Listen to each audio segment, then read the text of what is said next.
Dear daughter, I had the most challenging words from a priest during my childhood. I attended Catholic church when I was young, and also attended church while living in the United States. The question of my existence boiled down to who created me and how and where that creator exists. Thus, I sought answers to these questions through religious life, but I was not a devout believer. I believed in the existence of the Creator who brought the world and me into being, and I sought to understand how to verify that existence. Whenever I had time, I loved going to temples or churches because I enjoyed the tranquility and reverence felt in those places. Standing before the Creator, whom I knew existed though unseen, I felt comforted, like a baby cradled in its mother's arms, small and insignificant, yet free and peaceful. However, there were aspects of religious doctrines that I found incomprehensible and unacceptable.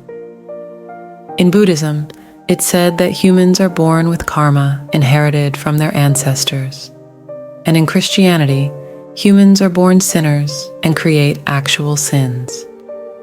What are karma and sins, as defined in Buddhism and the Catholic Church, respectively? Why are humans said to be born with sin? How can a newborn baby be sinful? Furthermore, if everyone is considered a sinner, then wouldn't everyone go to hell upon death? If humans are born with sin, then humans can never go to heaven, I thought. What exactly constitutes human sin according to religious teachings? It's said that harming others is sinful, but in wars, killing many people can make one a hero or a saint. What is the criterion for sin in such circumstances? Even after consulting renowned monks and priests from the church I attended, I couldn't understand why humans are called sinners, or how one can cleanse sins.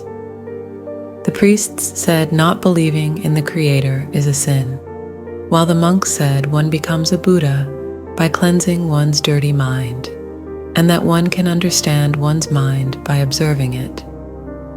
The priests simply said, just believe. If you live righteously and believe in God, you will go to heaven and live happily ever after. If God is omnipresent, why can't I see or meet Him? The religious teachings that everything is God's will didn't make sense to me.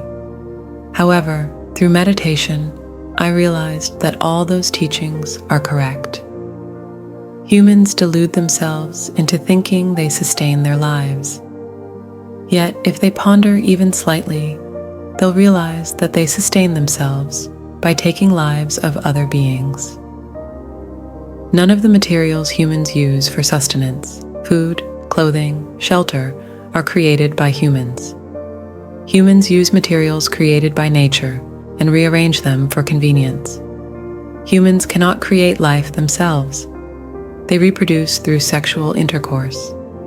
They use materials existing in the universe to create various objects, but they cannot create life itself. The energy of nature that sustains all life belongs to the Creator. Humans merely rearrange materials in the universe to create objects. Through meditation, I realized that all thoughts and emotions recorded in my mind based on my bodily experiences are sins. The human mind itself is a sin. Good thoughts and emotions, as well as bad thoughts and emotions, are all sins. I realize that these are expressed as good and evil, respectively. Humans create thoughts and emotions based on bodily experiences and believe in concepts and customs regarding good and evil. They create angels and demons, heaven and hell within their minds, and believe in them. Humans trap themselves in false beliefs, agonizing over them, and sometimes practicing religion. All thoughts and emotions created by humans are sins. That's all there is to it. The original sin was that humans created good and evil themselves and believed in them, making it their destiny. Worshipping the heaven and hell, angels and demons that humans created in their minds, is idolatry. By discarding everything I created in my mind and the world I thought was mine, I discovered the truth that existed within me all along and provided answers to all questions. Daughter, religion is both good and evil. Religious organizations have taught humanity the truth incessantly, but some corrupt priests have exploited the truth to fulfill their desires, using religious doctrines to manipulate and deceive people. Looking back through history, we see how religious beliefs have been used to drive many people into madness, massacring and exploiting ordinary people. History bears witness to how a few religious individuals used the Creator, who created us and our world, to satisfy their desires and manipulate the masses. Of course, there have been many truly pure spiritual leaders, but unfortunately, they did not wield religious power and simply disappeared after earnestly teaching the truth from their own positions. They lived bound by the concepts and customs of human-made goodness. Fellow meditators often open up to me, seeking answers to the questions arising from the uncertainties of their lives after years of practice. However, I cannot provide answers to those questions. I can only explain in detail the method my teachers taught me of abandoning oneself, and emphasize that each person must discard their karma, habits, and body to find answers within their own minds. The answer I can offer, completed by truth, is that when one discards the human mind covering the truth, the original truth is revealed, providing answers to all questions. People always seek to obtain something without effort or pain. They even expect someone else to resolve the issues within their minds. I am not a life counselor. I am merely someone who passes on the methods taught to me by my teachers. I guide others to discard their concepts, habits, and bodies, enabling them to find truth within their own minds. I do not answer questions about heaven. The answer lies within oneself. People must seek within themselves for the answer. If I were to provide an answer to the truth, people would interpret it positively or negatively according to their own thoughts and add it to their mental library. Everything added to the mind is considered a sin according to religion.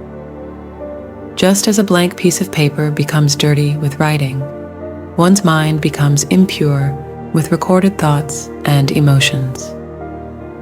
I am someone who explains and guides others on how to discard their concepts, habits, and bodies.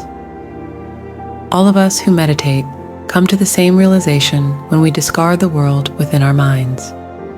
Different religions, cultures, ages, and education levels do not matter. Everyone reaches the same conclusion. Therefore, when we share our meditation results, gender, culture, religion, age, and socioeconomic status disappear. We express what truth is and what human minds need to discard in our own languages and the languages of our respective religious organizations. We all realize what sin is and what truth is within ourselves. Therefore, we are grateful for the meditation method that helps us discard ourselves. When we discard the human world and human mind within us, we become the truth and find happiness.